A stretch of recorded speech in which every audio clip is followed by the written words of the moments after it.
Ceci est un livre audio autogénéré par Google. Papa. Je ne sais si tu m'entends, mais je le souhaite de toutes mes forces. Tu m'as dit un jour, alors que tu étais alité, qu'au travers de mes lettres je t'ai apporté un autre regard sur l'Afrique. Un regard ni blanc ni noir, à la fois blanc et noir, mais certainement pas gris. Tu m'as dit que les Africains méritaient que ce regard soit partagé avec eux. Et tu as insisté sur l'importance et l'urgence de publier, ce sont tes mots. J'ai eu le sentiment que tu regrettais que je ne l'ai pas fait plus tôt. Entre-temps, tu nous as quittés. Tu as été un papa hors du commun, et malheureusement, je ne l'ai compris que très tard. J'en suis désolée. Mais le plus important c'est que je l'ai compris. Je t'aime très fort et tu me manques beaucoup. Tu manques aussi au tien tout ce monde qui t'aime, qui te chérit et qui est resté dans ton sillage. Crois-moi, ils souffrent tous de ce grand vide dans lequel tu les as laissés. J'ai essayé de faire mon deuil. C'est un long processus. Cela dit, aujourd'hui, je pense avoir assez de recul pour honorer l'un de tes vœux. J'espère que je serai à la hauteur. Je suis né sur la branche la plus verte de l'arbre. Je fais donc partie de l'élite africaine, de par mes racines. J'en fais partie aussi parce que, comme beaucoup d'autres heureusement, j'ai eu la chance d'avoir accès à une éducation de qualité grâce à toi. Tu étais un homme moderne et visionnaire, mais cela ne t'a pas empêché de rester très conservateur. Tu as toujours mis un point d'honneur, en tant que chef traditionnel, à sauvegarder cette chefferie très ancienne. C'est la raison pour laquelle elle jouit encore d'un grand respect dans notre société, aujourd'hui fragilisée. J'avoue que c'est un héritage très lourd à porter et à honorer. Nous faisons de notre mieux. Maman étant occidentale, je participais de ces métis qui connaissent aussi bien le monde africain traditionnel que le monde occidental moderne. Je les connais sur le bout des doigts, d'autant plus que tu as eu la présence d'esprit de toujours nous maintenir en équilibre, précaire certes, entre ces deux mondes diamétralement opposés. Je me présenterai ici comme une gondouanaise bêta. J'imagine déjà ton sourire. J'ai toujours le sentiment d'être un caméléon, et par conséquent de toujours devoir m'adapter aux circonstances très colorées dans lesquelles j'ai la chance d'évoluer. Être métisse, c'est être tout à la fois, et en même temps scindé. Tout dépend des circonstances. Pour illustrer cette complexité, je voudrais te raconter cette anecdote. J'avais une amie française qui me répétait tout le temps que j'étais vraiment une blanche, comme si elle cherchait à se rassurer quant à mon identité. C'est tout ce qu'il y a de plus naturel. Un jour je l'ai invitée en brousse. Le lendemain, après m'avoir vu communiquer avec les gens du village, elle se retourne vers moi, me regarde droit dans les yeux et me dit « Non, finalement tu es une Mauritanienne pure. » Je ne suis donc pas la seule à chercher une identité non répertoriée. Je réalise que cette identité est unique dans sa multiplicité. C'est juste moi. Le lecteur risque d'être désorienté parfois et tant mieux. En effet, en fonction du contexte, il rencontrera la bourge, la baroudeuse, l'aristocrate, la fille du désert, la consultante, la fille du village, la blanche et la noire. Et c'est toujours moi.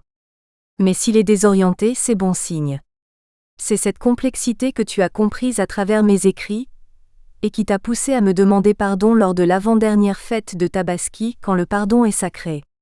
Pardon de n'avoir réalisé que très tardivement la complexité et la douleur engendrée par ton union avec une femme blanche. À part le fait que j'étais très gênée que ce soit toi qui me demandes pardon, tu ne peux pas imaginer le bien que cela m'a fait et la force que cela m'a procuré.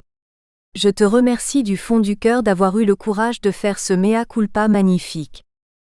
Beaucoup pensent encore que le fait que je sois métisse et en plus de faire partie de l'aristocratie africaine traditionnelle, facilite mon existence. C'est tout le contraire. Néanmoins, même si cela a longtemps été un fardeau, c'est à présent devenu une richesse dont j'ai envie de faire profiter le continent tout entier. Depuis ma plus tendre enfance, j'ai grandi avec ton combat quotidien pour une justice juste, ta défense de la cause des femmes et ton désir ardent de vraie démocratie et de développement. Oui, tu avais déjà compris que le développement passait par l'éducation des femmes. J'ai même contribué à l'expression de certains de tes signaux d'alarme au plus haut niveau.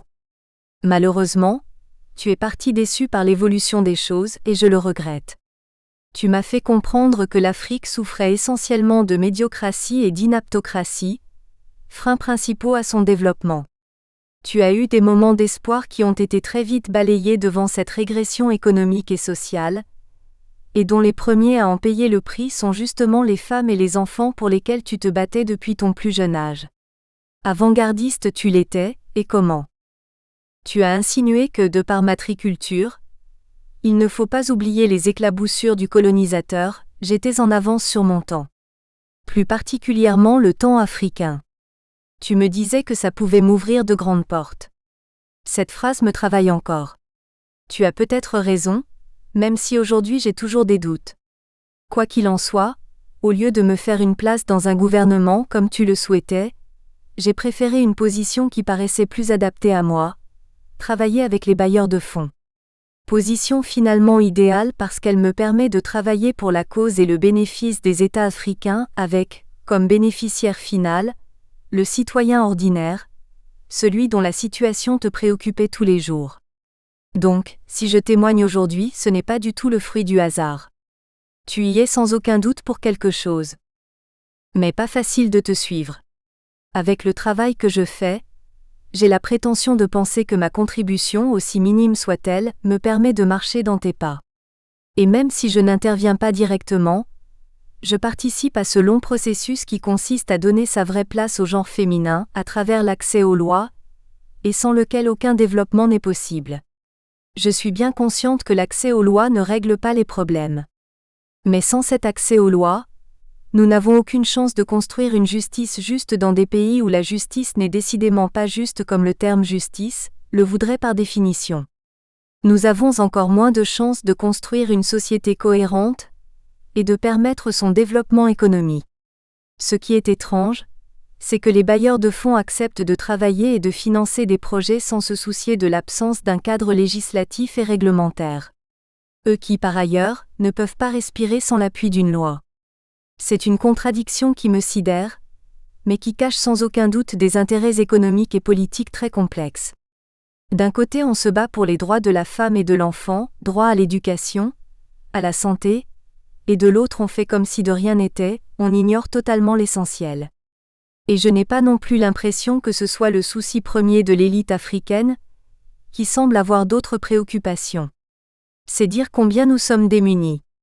Tu étais le premier à le crier haut et fort, tout en restant patient et optimiste. Je sais que tu me diras, calme-toi, il y a l'art et la manière de faire les choses. J'essaie, je te le promets. Mais contrairement à toi, ma patience et mon optimisme sont mis à rude épreuve. Est-ce une question de culture? De génération? De tempérament? Toujours est-il que les conséquences de cette situation sont désastreuses. Mais dis-moi papa, en vertu de quoi devons-nous accepter un tel désastre? Il y a beaucoup de conséquences certes, l'une d'elles, et non des moindres, est la fuite des cerveaux. Je la mentionne parce que cela a été ta hantise pendant de longues années.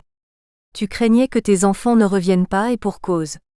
Je t'ai toujours menacé d'aller en Chine s'il le fallait, plutôt que de remettre les pieds en Afrique. Erreur de jeunesse? Finalement, nous sommes rentrés au compte-gouttes, mais nous sommes rentrés. Qu'en est-il des autres? Certains sont rentrés après leurs études avec beaucoup d'espoir et la volonté de changer les choses. Seulement voilà, ils sont exigeants et très regardants sur le travail. Ils deviennent gênants et n'ont donc plus leur place. D'autres s'intègrent dans le système, parce qu'ils n'ont pas le choix, et acceptent les règles locales au détriment de leur belle idéologie. Les rescapés qui ont la chance d'être recrutés par les bailleurs de fonds ont ainsi la possibilité de vivre dignement. Et enfin il y a ceux qui choisissent de rester dans les pays développés, qui ont su, contrairement aux dirigeants de leur pays d'origine, les détecter et profiter de leur potentiel. Avec une telle configuration, la pauvreté augmente et la lutte menée soi-disant contre devient une utopie. Comme tu avais l'habitude de le dire, quel dommage. Et le développement des mouvements terroristes, n'est-ce pas une des conséquences de cette gestion éclopée de notre patrimoine? Je tiens à l'évoquer parce que le terrorisme touche de très près notre famille. Pourtant nous n'en parlons jamais. Pourquoi? Avons-nous honte? Ou est-ce devenu un sujet tabou? Ou avons-nous tout simplement adopté la politique de l'autruche? J'ai plutôt le sentiment que nous avons peur. Peur d'être stigmatisés.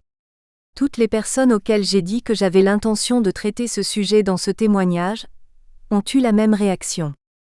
Elles m'ont mise en garde. C'est un sujet trop dangereux, il vaut mieux laisser les spécialistes faire. Et ce qui m'a frappé, c'est que beaucoup ne font pas le lien avec la pauvreté. J'ai décidé de briser la glace et de rester terre à terre. C'est facile puisque c'est ma nature. Et puis, il faut bien avoir le courage de ses opinions, c'est toi qui me l'as appris. Je la brise d'autant plus que régulièrement je vois ton petit-neveu, mon arrière-petit-cousin, qui tourne en boucle à la télévision sur France 24, brandissant une arme avec son sourire magnifique de jeune homme. Ce sourire qui est en contradiction avec cette arme. Ce sourire que je connais si bien parce que c'est le tien. Il te ressemble comme une goutte d'eau. Et ma peine n'en est que redoublée. Comment en est-il arrivé là? J'ai mon idée. Je déplore que nous ne prenions pas nos problèmes à bras-le-corps. Nous les Africains, toutes catégories confondues, nous avons tendance à nous débarrasser de nos responsabilités en rejetant la faute sur les autres. C'est la culpabilité accusatoire. C'est tellement plus facile. Combien de fois m'as-tu répété que les colons sont partis trop tôt, et que quelques décennies de plus en leur compagnie nous auraient fait le plus grand bien. Nous leur devons au moins la reconnaissance de notre éducation. Cela dit, ils n'ont pas apporté que du bonheur mais la génération actuelle aura peut-être plus de mal à le comprendre, et c'est normal. C'est une génération qui baigne dans la pauvreté, et qui n'a comme modèle de société que celui qui lui est offert aujourd'hui. C'est-à-dire aucune ouverture, aucune projection possible dans l'avenir et dans un monde où la loi fait uniquement acte de présence et où la corruption et le terrorisme se sont banalisés. Pas très reluisant, c'est le moins que l'on puisse dire. Tout comme toi qui as réussi sans aucun doute à mettre à profit la présence coloniale sans jamais dévier de tes convictions, j'essaie moi aussi tout naturellement de par ma position et en tant que métisse, entre bailleurs de fonds et africains de fonctionner dans le même esprit, à ma manière. Le thème de la quête des lois peut vite devenir très lourd à relater. Ce n'est pas toi qui me dirais le contraire. Chaque fois que je tentais de t'expliquer la teneur de mes missions de consultante en développement, soit tu détournais le regard, soit tu somnolais. Ou alors, tu étais content, il me semble, que quelqu'un vienne nous interrompre. Je ne t'en veux pas. C'était plutôt drôle. J'ai donc choisi de témoigner de cette situation à travers mes expériences et mon vécu sur le terrain. Tout est authentique. Le décor en fait intimement partie, puisqu'à l'image de notre réalité actuelle. Planter ce décor est donc un support essentiel pour à la fois décrire le cadre et alléger cet imbroglio de constats très pesants d'une législation qui n'a pas sa place, et ne peut donc jouer son rôle. La pauvreté continue son chemin, et la démocratie de façade n'est pas inquiétée. En conséquence, nous sommes menacés chaque jour davantage par cette épée de Damoclès suspendue au-dessus de nos têtes. Je ne prétends pas que ce témoignage change quoi que ce soit dans l'immédiat. Cependant, en dépit d'un système juridique défaillant, j'aurais fait mon devoir de citoyenne. Ce devoir auquel tu tenais tant. Quant à mes droits, on verra plus tard. En attendant, j'espère que j'arriverai à transmettre aux Africaines et Africains, toutes classes confondues, ce que je suis parvenu à te transmettre. Mais au-delà de ça, j'espère de tout mon cœur que tu ne seras pas déçu. Et si c'est le cas, je sais que tu me feras signe de là où tu es. En attendant et pour finir, je voudrais te dire merci pour les magnifiques traces que tu as laissées après ton passage. C'est un héritage majestueux et noble, que l'histoire se souviendra de ne pas oublier. Je te le promets. Ta fille qui t'aime profondément. Glossaire. Le Gondwana, c'est comment? Si vous allez sur Wikipédia, vous trouverez plusieurs théories à ce sujet. J'ai choisi de vous simplifier la vie en faisant un raccourci. Avant, le monde était un supercontinent qu'on surnommait la Pangée, supercontinent, un tiers des continents actuels qui se serait formé voici 600 millions d'années. Il a été nommé ainsi par Edward Suess à partir du nom d'une région indienne, Gondwana, qui abrite encore aujourd'hui des traces de son existence. Dans un premier temps, ce supercontinent s'est divisé en Laurasia au nord et Gondwana au sud. Après, tout a bougé avec la tectonique des plaques. Le Gondwana, lui, se retrouve tout seul ou presque au milieu. Mais alors, le Gondwana là, c'est comment? Et qui est? C'est une bonne question des. Ouais, c'est beaucoup de pays qui sont tous démocratiques façon. Ce sont tous des États de droit. État de droit? Oui. Quoi? Y a problème? Il faut pas charrier Kay, c'est leur droit le plus absolu. Mais toi là, tu fais quoi de la souveraineté? Il faut la respecter toi aussi. Les gens là ne t'ont pas enseigné ça à l'école? Non. Pourtant j'ai gagné mon bac. Même à l'école là, on n'apprend plus rien? Wallet? Tu as raison, à l'école là c'est trop. Tu vois non? Alors il y a d'abord, la respectable très démocratique République du Gondwana que vous connaissez tous puisque c'est le pays dont parle beaucoup le journaliste Maman sur RFI. Normal non. C'est son pays. Et puis il y a les voisins proches, dont je fais partie, qui ont un dénominateur commun, la démocratie. Il y a la République de la démocrature classique, où le président est régulièrement élu démocratiquement à 99% des suffrages, et même quand il est mort et enterré, il organise des élections et est élu à 99% des suffrages. Il y a aussi la République à peu près démocratique, celle-ci est tranquille, l'agencement façon y est discret et les citoyens très polis, y a pas de problème et on fait avec. Il y a la République islamique, mais en quelque sorte démocratique. Elle l'est quand elle le veut bien, hein? Ah, j'oubliais, c'est cela que vous n'arrivez plus à sortir des bars lorsqu'ils sont en mission dans une république alcoolisée démocratiquement. Il y a la République abonnée au coup d'État, mais finalement démocratique. Une vraie drogue. À tel point que le citoyen lambda est en manque, il souffre de spasmes, ne tient plus en place en période de paix. En fait, il attend avec impatience entre deux élections le coup d'État semestriel. Et oui, il attend les changements, non? Ou encore, la République démocratique modèle fondée sur la soft radio, République modèle démocratique, là où il suffit d'aller à la radio pour prendre le pouvoir afin de restaurer la démocratie si nécessaire. Vous l'aurez compris, silence radio égale changement ou revirement de situation sans préavis. Soudain quoi? Avant, pendant, après, c'est pareil. Pourquoi se masturber les neurones? On règle les affaires une bonne fois pour toutes, et on n'en parle plus. Attention, un bon conseil, il vaut mieux surveiller vos radios nationales de près sinon. Aïe, la démocratie risque d'être restaurée façon bien bon.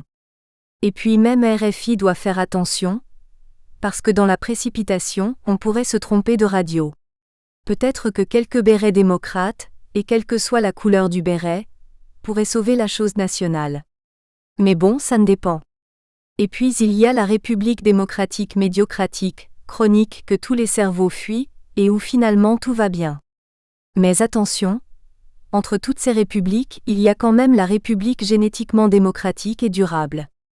C'est une équation que même les mathématiciens n'arrivent pas à comprendre car dans cette République 1 plus 1 n'est plus égal à 2 mais égal à 1. Mais l'avantage c'est que dans la République on est vraiment soudés, c'est-à-dire toujours ensemble quel que soit X. Celle-ci est très appréciée par les bienfaiteurs de fonds. C'est durable, non?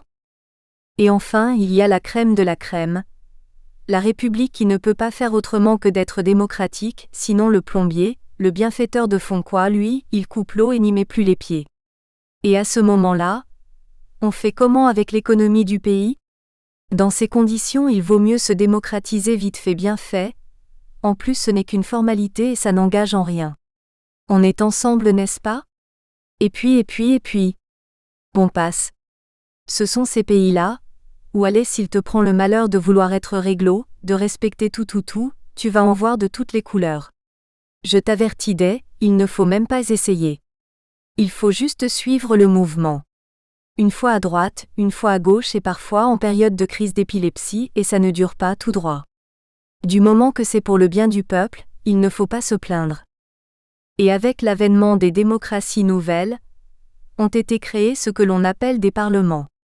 Vous savez, il s'agit des lieux de l'expression démocratique façon. Et quand enfin une opposition se crée, elle boycotte.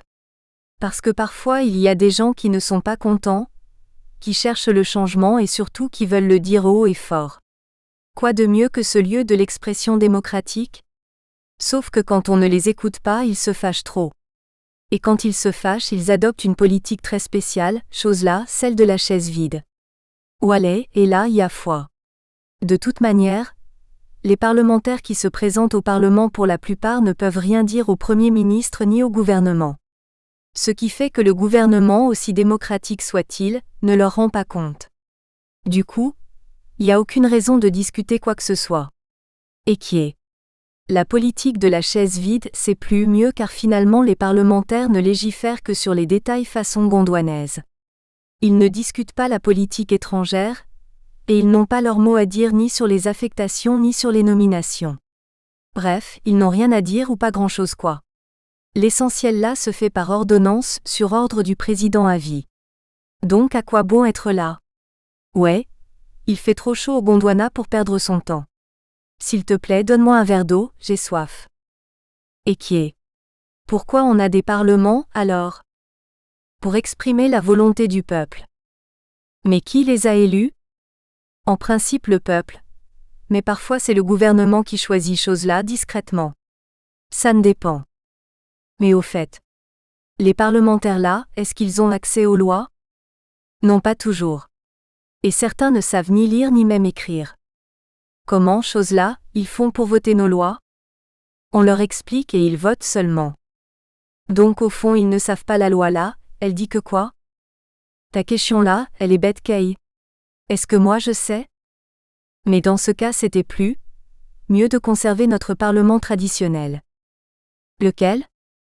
Toi aussi, tu as oublié? L'arbre à palabres bien sûr. Là où les décisions sont prises avec les hommes du village et parfois les femmes et qui plus est, sont respectées. Oualeh c'est vrai, mais l'élite gondwanaise a oublié tout ça.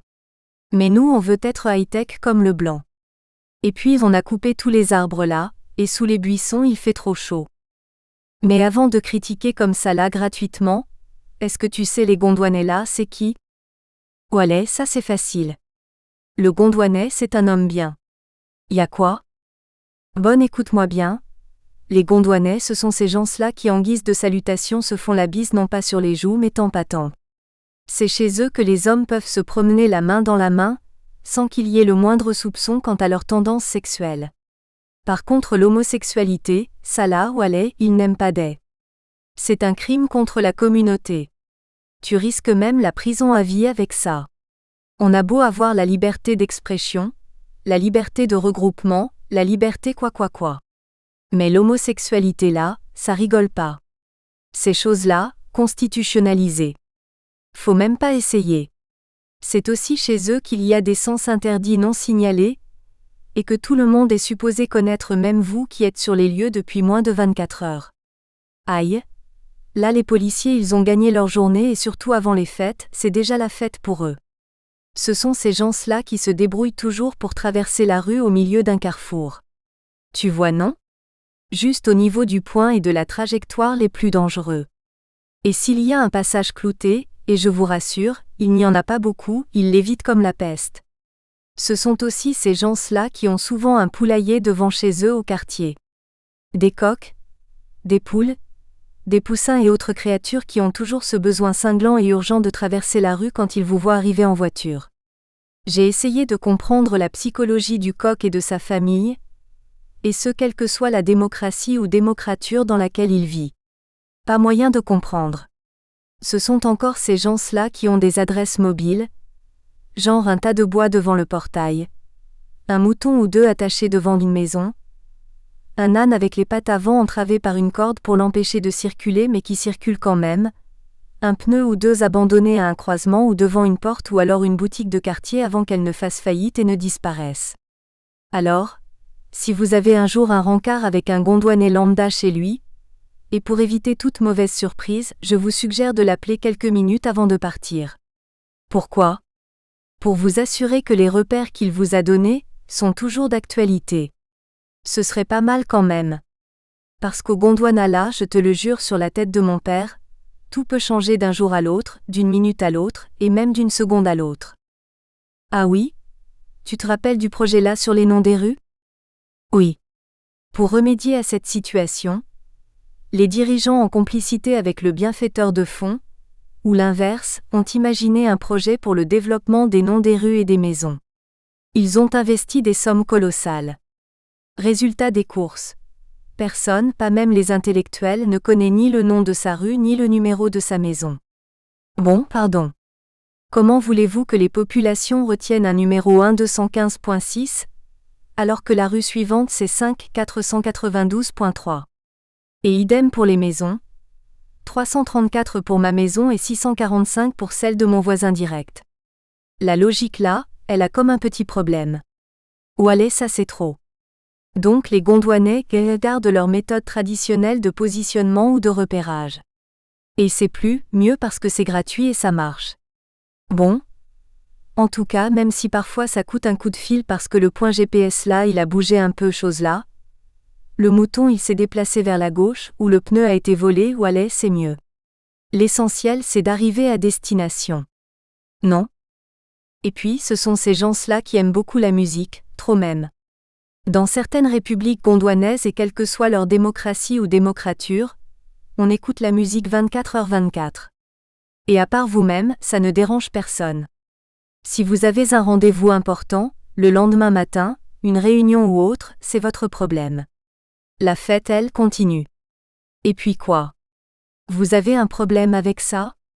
Même si vous allez chez le ministre, lui aussi, il écoute la musique à fond la caisse dans son bureau, heureusement dans certaines républiques, pas toutes. Et dans certaines administrations, les fonctionnaires lambda ne peuvent pas survivre à la journée sans écouter une chanson. Je dis bien une seule. Une chanson du style Titanic de Céline Dion, et ce en boucle et s'il vous plaît, toute la journée. Si vos tendons et ligaments nerveux ne sont pas solides, mieux vaut trouver une excuse en béton et partir poliment. Sinon wallet c'est la crise de nerfs garantie. C'est aussi les gens-là qui ont un besoin pénible de vous gazer en brûlant les ordures, plastique, brindilles, papier, etc. tous les soirs au crépuscule juste derrière votre mur et votre terrasse. Adieu les tripes, je mange bio, j'arrête de fumer et de boire, ma santé avant tout. Ici ce n'est même pas la peine.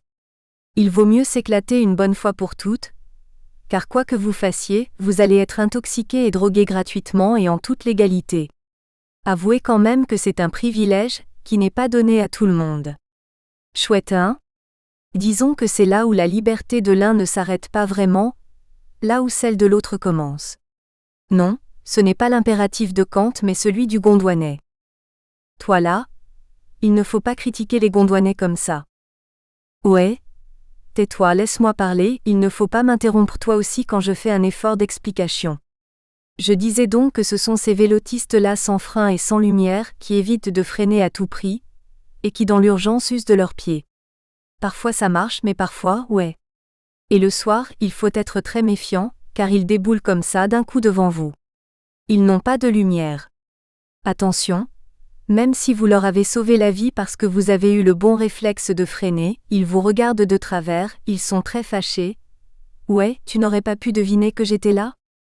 Et qui est, toi aussi il fallait t'arranger pour installer un signal lumineux. Et si vous les écrasez, non, ça ne se fait pas des. Il y a aussi les mobilettistes qui ne serrent jamais leur droite. Mais eux au moins ils ont des freins. Par contre, pas le moindre soupçon de clignotant. Et en plus avec eux, il faut être patient. Ne vous fiez pas au signal manuel. Attendez de savoir vraiment où ils vont tourner pour prendre votre décision finale de conducteur averti. Il faut aussi avoir la même réaction avec les automobilistes quand ils font signe qu'ils vont tourner avec la main. La seule chose dont vous pouvez être sûr, c'est que la vitre de la portière gauche est baissée. Et les heures de pointe dis donc, c'est quelque chose. Ils déferlent tous d'un coup. Et si ça continue comme ça, un jour on risque d'assister à un tsunami. Ce ne sera pas forcément une vague telle que vous la concevez, mais un raz-de-marée de vélotistes, de mobilettistes et autres automobilistes. Et cette grande marée n'attend ni la pleine lune, ni la nouvelle lune, ni même la lune tout court, et encore moins les équinoxes, des. Elle monte chaque jour aux heures de pointe et redescend à l'heure du repas, c'est-à-dire l'heure de la débauche. Et là, entre les gaz des pots d'échappement, la fumée des popotes du soir cuisinée au feu de bois par une grande partie des ménagères et les feux des ordures de fin de journée, vous êtes vraiment mal barré. Vous l'êtes d'autant plus qu'une chape de chaleur s'assure du maintien de cette fumée à hauteur des narines. Pas d'échappatoire possible. Mais Dieu est grand, on s'habitue. Et mieux encore, malgré toutes ces fumées, si vous avez le malheur d'avoir envie d'allumer votre cigarette de relaxation de fin de journée, et qu'en plus on vous prend pour un étranger, on vous fustige du regard. En tout cas, on vous fait savoir par tous les moyens que vous dérangez. Et oui, parce que le racisme ça existe aussi au Gondwana. On est comme tout le monde. Et entre les Gondwanais du nord, du sud, de l'est, de l'ouest, du centre, en somme de partout où aller ça peut faire palabre. Difficile d'imaginer qu'un noir puisse être raciste vis-à-vis d'un noir ou d'un blanc, ou encore d'un Gondwanais couleur chair. L'avantage au moins, c'est que ça reste discret entre nous Gondwanais. Désolé, j'ai failli oublier la caractéristique la plus importante du Gondwanais, le recyclage. Le Gondwanais lambda est un champion du recyclage. Pendant que le blanc là se torturait l'esprit pour trouver un moyen de faire du bon recyclage, le Gondwanais lambda, lui, avait déjà inventé la technique depuis. Parce que lui, il ramasse tout ce qui se trouve sur son passage et il recycle pour revendre sur le marché. Et oui, pauvreté oblige. Il ramasse les boîtes de conserve, les pièces détachées de voitures ou de motos qu'il transforme en marmites, casseroles, louches, saladiers, voiturettes et quoi. Avec toute cette ferraille, il fabrique aussi des meubles ou encore des œuvres d'art. Pour ce qui est des voiturettes, les enfants s'amusent très bien avec ces jouets. Et nous là on n'est pas esclaves de Toys R Us pour distraire nos enfants. Les boîtes de conserve transformées en voiturettes font l'affaire. Et le recyclage est loin d'être terminé. Le Gondwanais reconstitue aussi des voitures gondwanaises de la marque Épave Mobile. Ce sont des carcasses de voitures et de camions de toutes les marques. Elles sont raccommodées, non pas avec des boîtes de conserve, mais grâce aux pièces détachées arrivées tout droit de la casse européenne. Disons que ce sont des voitures qui ne sont pas d'origine. Au Gondwana, quand un objet est de mauvaise qualité ou rafistolé, on dit qu'il n'est pas d'origine. Et tout le monde comprend. Encore du recyclage connu sous le nom d'arrivage ou de France au revoir. Vous ne connaissiez pas ? Ah, c'est pas bien ça. Nous on connaît Voltaire, Montesquieu, Victor Hugo, et vous ne connaissez même pas France au revoir ? Votre culture générale là laisse à désirer. Figurez-vous que grâce aux pièces détachées des épaves des Blancs, le Gondwanais fabrique des épaves pimpant neuves qui dans le pire des cas nous servent entre autres de taxis. Ces taxis qui auront peut-être l'honneur de vous transporter de l'aéroport à votre hôtel un jour, si vous venez goûter à l'exotisme du Gondwana. En tout cas, bonne arrivée. Ces taxis gondwanais sont un peu moins confortables que les anciens modèles de voitures du style Trabant, Lada ou Skoda, fabriqués en Europe de l'Est. Ce sont plutôt des tas de ferraille mobiles qui ne roulent que sur l'asphalte. Ils sont dans un tel état de délabrement qu'ils ne peuvent tourner ni à gauche ni à droite. C'est pour cela qu'on les appelle les taxis tout droits. D'ailleurs, le plus souvent, elles roulent en crabe. C'est juste question de rééquilibrage de châssis quoi. Mais le plus important, c'est que ça coûte moins cher et surtout, ça dépanne les populations. Après tout, c'est un moyen de transport comme un autre. Et, depuis les années 1980, on retrouve aussi une autre forme de capacité de recyclage. Le Gondwanais fait dans la friperie. Il en existe plusieurs qualités. Premier choix, article 9 provenant de fin de série qui correspond au haut de gamme. Deuxième choix, troisième choix, des vêtements de seconde main et enfin les rébus qui sont destinés aux paysans très pauvres. On y trouve de tout, du string à la combinaison de ski, en passant par les jeans, les chemises, les chaussures, les couvertures, les chaussettes, les bonnets, tout. Et même les blancs les achètent. Ces vêtements en ballot qui représentent plus d'un quart des vêtements vendus au Gondwana, viennent de chez les blancs. À l'origine c'était l'aumône. Cette aumône a tourné en commerce très lucratif, parce que l'aumône a été bloquée par le coût de transport. Mais le commerçant là, il ne s'est pas attardé sur ça. Il a flairé la bonne affaire, et a donc pris les choses en main. C'est devenu tellement lucratif que l'on n'attend même plus l'aumône. On va directement les chercher dans les décharges publiques en Occident. En fait, c'est gagnant-gagnant. Le blanc, ça le débarrasse et nous, ça nous dépanne. Une chose est garantie, le vêtement sera porté jusqu'à son dernier souffle. Et ça, si c'est pas du recyclage c'est quoi ? Tu as raison, finalement on joue un rôle important dans le recyclage. Ah oui ? Mais on ne peut pas parler des Gondwanais sans mentionner l'aventure du téléphone mobile extraordinaire. Sans précédent. C'est un réseau qui s'est développé à une vitesse vertigineuse. Tout le monde a un téléphone mobile, voire 2 ou même 3. C'est plus moins cher. Lettré, illettré? Pas de différence. Même les illettrés savent utiliser un téléphone. Ne me demandez pas de vous expliquer, c'est inexplicable. Même si vous allez au fin fond de la brousse, dans un bled perdu, vous allez pouvoir acheter des unités. La téléphonie mobile est devenue un commerce très lucratif. Mais pourquoi? C'est très simple. Parce que les règles sont claires. C'est comme les lois, si elles sont adaptées au contexte ça marche et sinon c'est pas la peine. Ouais, avec des unités tu peux téléphoner. Pas d'unité, tu ne peux pas. C'est clair non, cela dit, le réseau n'est pas toujours bon. Mais on fait avec. Et dans ce domaine, vous trouverez aussi bien des épaves et du France au revoir. Aucun téléphone ne va à la poubelle. Il y a toujours une pièce qui pourra être utilisée, réutilisée. Si ça c'est pas du recyclage? On a même des spécialistes de la réparation du téléphone, dans la rue. Et puis on a aussi le dernier cri, et à plus moins cher. On est à la pointe. Bon, pour une fois que quelque chose marche, faut bien le dire. Pour ce qui est de la grande disparité au niveau du pouvoir d'achat, les Gondwanais ont un contrat. Une espèce d'entente tacite. Ceux qui ont un niveau de vie très bas, biperont ceux qui ont un niveau de vie un peu plus élevé. Et dans la grande majorité des cas, ces derniers rappelleront. Vous pouvez donc mesurer le pourcentage du chômage au nombre de beepers. C'est pas une bonne idée ça? En tout cas, comme c'est la crise là, ce sera plus moins cher que d'envoyer des experts touristiques là. Non? Et qui est? Il ne faut pas oublier le recyclage du matériel médical. Même dans la rue tu trouves les lits d'hôpitaux, les cliniques dentaires, les consommables, les faux médicaments premier choix et tout. Tout ça là en vente à plus moins cher, matériel posé à même le sol. Au fait, elle dit que quoi la loi là sur l'hygiène? Hey, il ne faut pas nous chauffer avec la loi Kay. Leurs histoires d'environnement là et de changement climatique ça nous fatigue. N'aie crainte. Il faut envoyer seulement et nous, on va recycler. Et même s'ils veulent on fait affaire avec eux, et après on leur revend tout ça. Commerce équitable ou bien? Et s'ils ne veulent pas? Noun, ça c'est pas sérieux. Tout moyen pour lutter contre la pauvreté est bienvenu. Ou allez, il faut qu'ils reconsidèrent eux aussi. Bon mais jusque-là ça passe. Le pire c'est quand les industries occidentales, pour des raisons de législation très contraignantes, viennent déverser leurs déchets hautement toxiques et dangereux au Gondwana. Et le Gondwana, lui, qu'est-ce qu'il fait? Il les accepte, dit-on, à cause de la crise économique ambiante et ambulante. Et même là, le Gondwanais trouve le moyen d'aller récupérer ce qui est récupérable, par exemple sur les équipements informatiques et électroniques pour recyclage. Je vous le disais, la lutte contre la pauvreté échoue.